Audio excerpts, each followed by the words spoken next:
Hello दोस्तों, नमः संस्कृताय, गुड आफ्टरनून।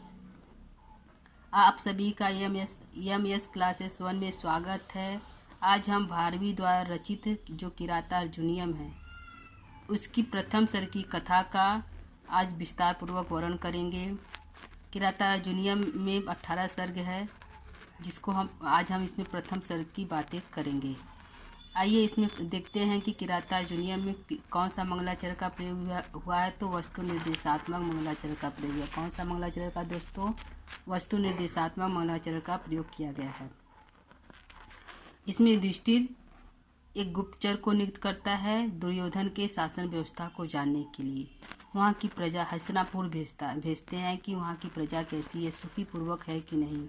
हमारे जाने के बाद वहाँ की प्रजा कहीं दुखी तो नहीं है, दुर्योधन उन पर अत्याचार नहीं कर रहा है, दुर्योधन कैसा शासन कर रहा है, वहाँ की जनता दुर्योधन के शासन से खुश है कि या नहीं है। इन सभी बातों को जानने के लिए युधिष्ठिर वनेचर को हस्तिनापुर भेजते हैं।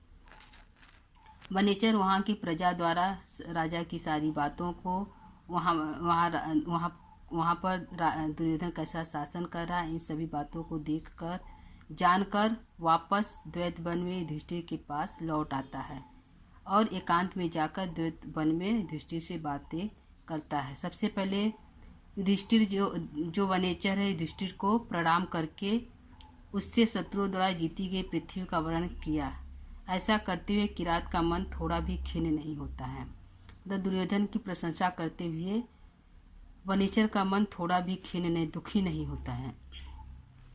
शत्रुओं के नाश के लिए प्रयत्न करने वाले युधिष्ठिर की आज्ञा को पाकर जो दुर्योधन है वनेचर है, वह सबसे पहले युधिष्ठिर को प्रणाम करता है। उसके बाद युधिष्ठिर की आज्ञा को पाकर अपनी बातों को रखता है। एकांत में वनेचर अपनी बातें करता है।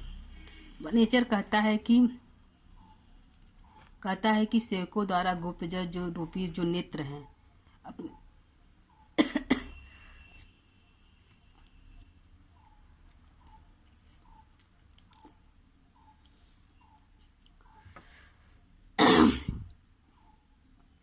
वनेचर कहता है कि सेवकों द्वारा जो गुप्तचर रूपी नेत्रों वाले जो स्वामी को जो सेवक है कभी भी धोखा नहीं देता, अर्थात हम आपको कभी भी कोई धोखा नहीं देंगे, अर्थात कोई गलत बातों को नहीं बताएंगे। जो हम वहाँ पर देख के आए उन सभी बातों को बताएंगे। वह बातें अच्छी भी हो सकती हैं और बुरी भी हो सकती हैं, अतः उन सभी बातों को बताने के लिए आप मुझे क्षमा करिएगा। क्योंकि वनेचर कहता है कि जो स्वामी होता है, जो स्वामी को उचित सलाह न दे वह बुरा मित्र होता है, अर्थात बुरा मंत्री होता है। और जो स्वामी अपने हितैषी मित्र या मंत्री की बातों को नहीं सुनता वह बुरा स्वामी होता है। ऐसी बातें वनेचर राजा युधिष्ठिर से करते हैं।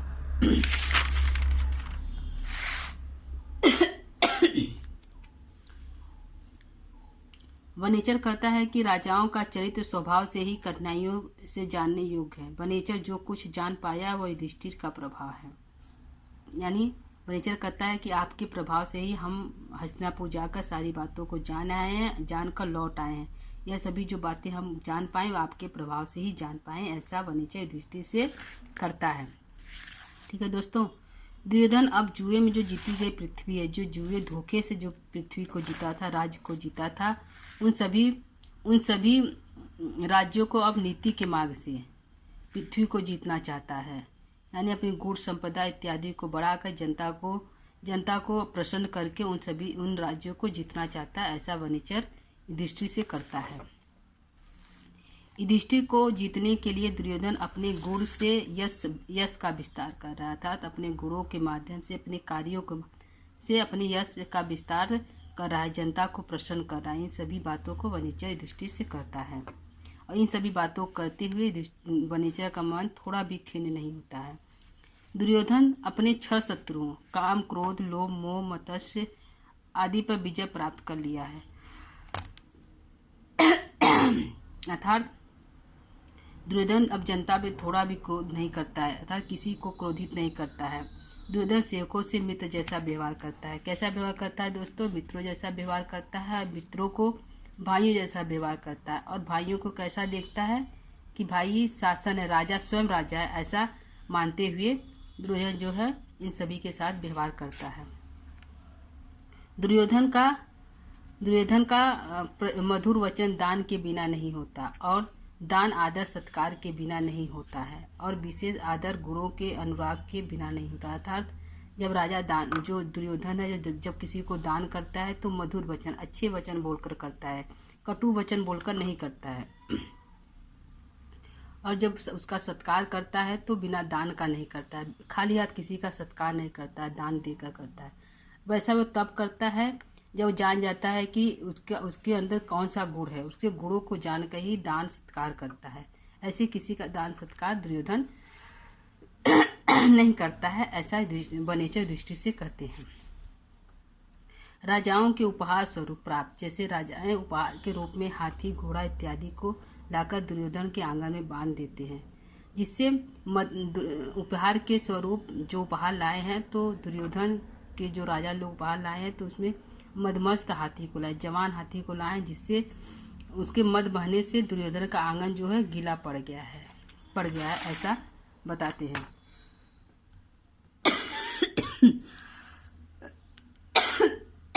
सॉरी दोस्तों, खांसी से गला खराब है। कुरु प्रदेश के कुरु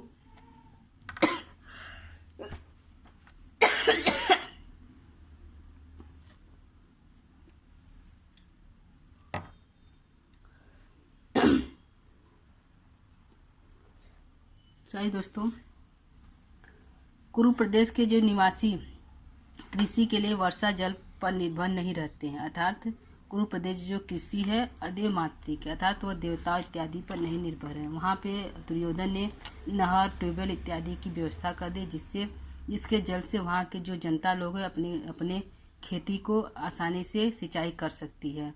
ये नहीं है कि इंद्र इत्यादि देवता लोग बारिश करेंगे तभी कृषि होगी, ऐसा नहीं है। वहाँ पर ट्यूबवेल, नहर जल की व्यवस्था से वहाँ पे जो कृषि है लहलहा रही है, ऐसा वनेचर दृष्टि से बताते हैं। दुर्योधन के कुबेर सदृश गुणों से द्रवित होकर, मतलब दुर्योधन जो कुबेर के समान अच्छे हैं, अच्छे गुण वाले हैं, ऐसे बातों को जानकर वहाँ की जो पृथ्वी है, पृथ्वी स्वयं धन रूपी दुग्ध देती है।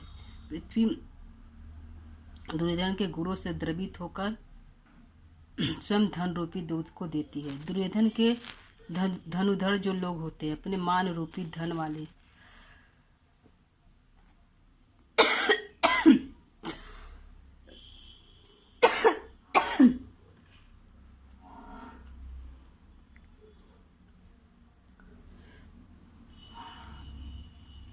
सही दोस्तों, गला खराब है। दुर्योधन के धनुधर लोग मान रूपी धन वाले, धन से सम्मानित और युद्ध से यश पाने वाले होते हैं। महिपाल लोग हो जो दुर्योधन के महिपाल लोग हैं, दुर्योधन के गुणों से के अनुराग के कारण उनके आदेश को माला की भांति सिरोधार करते, यानी दुर्योधन जो भी कुछ कहता है कार्य करने के लिए, यह नहीं कहते हैं कि हम उस कार्यों को नहीं करेंगे, बल्कि उनके बातों को, आदेश को माला के समान अपने सिर में धारण करते हैं और भली भांति उस कार्यों को करते हैं। दुर्योधन ने दुशासन को युवराज के पद पर नियुक्त करके स्वयं यज्ञ इत्यादि कार्यों को कर रहा है, जिससे वह राज्य का विस्तार भली भांति कर रहा है। वह नीतिपूर्वक इस राज्य को जीतना चाहता है, ऐसा गुप्त जो वनेचर है इन सभी बातों को युधिष्ठिर से विस्तार पूर्वक बताता है। इन सभी बातों को बताकर जब वनेचर अपने वन में चला जाता है तो युधिष्ठिर जो है इन सभी बातों को अपने कक्ष की तरफ जाते हैं और इन सभी बातों को अपने भाइयों द्रौपदी के समक्ष विस्तार पूर्वक वर्णन करते हैं। इन सभी बातों को सुनकर जो द्रौपदी है बहुत क्रोधित होती है और वह युधिष्ठिर को बहुत कुछ खरी खोटी सुनाने लगती हैं और कहती हैं कि द्रौपदी कहती हैं कि युधिष्ठिर ने मदश्रावी जिस प्रकार मदमस्त हाथी अपने में गले में पड़े हुए माला को स्वयं अपने हाथों से नोच कर फेंक देता है, उसी प्रकार आप जो है अपनी पृथ्वी रूपी माला को अपने ही हाथों से त्याग दिया है, जुए में हार गए। इसी प्रकार प्रताड़ित करते हैं द्रौपदी युधिष्ठिर को डांटती है और उनके छोटे भाइयों भीम, अर्जुन इत्यादि की दुर्दशा का विस्तार पूर्वक द्रौपदी ने इस प्रथम सर्ग में वर्णन किया है कि भीम जो अर्जुन है वह किस प्रकार पहले आपको धन इत्यादि दिया करते थे, वो अब जंगल से वलकर वस्त्र लाकर दे रहे हैं। और दोनों छोटे भाई जो नकुल सहदेव और नकुल हैं, किस प्रकार मदमस्त एक जुड़े हुए हाथी के समान काले पड़ गए हैं। उनका शरीर कितना सुडौल और सुंदर था, घुंघराले बाल थे, अब किस प्रकार रह रहे हैं। भीम पहले जो चंद्र इत्यादि लगाकर रथ पर ठहरा करते थे, आज गुफाओं में टहल रहे हैं। इन सभी बातों को ध्यान युधिष्ठिर से द्रौपदी करती हैं कि आपको क्रोध नहीं आता है कि आप अपने भाइयों की दुर्दशा को देखें। इन भाइयों की दुर्दशा को देखकर आपको कभी भी क्रोध नहीं आता है कि आप जाकर इन दुर्योधन से युद्ध करें और पृथ्वी को फिर से राज्य को वापस कर लें। प्रताड़ित करते हुए द्रौपदी जो है युधिष्ठिर को बहुत अधिक प्रताड़ित करती हैं। अतः दोस्तों, प्रथम सर्ग में द्रौपदी और वनेचर युधिष्ठिर से बातें करते हैं। युधिष्ठिर इस प्रथम सर्ग में एक भी शब्द नहीं बोलते हैं, सिर्फ वनेचर बोलते हैं और द्रौपदी बोलती हैं। 25 श्लोक तक का वक्ता वनेचर है। उसके बाद इसमें कुल 46 श्लोक हैं। 25 श्लोकों के बाद द्रौपदी जो है युधिष्ठिर से बोलती हैं। अतः दोस्तों, उम्मीद करती हूँ कि आपको यह जो प्रथम सर्ग की कथा है थोड़ा समझ में आया होगा। अतः क्लास को आज हम यही समाप्त करते हैं। नमः संस्कृताय।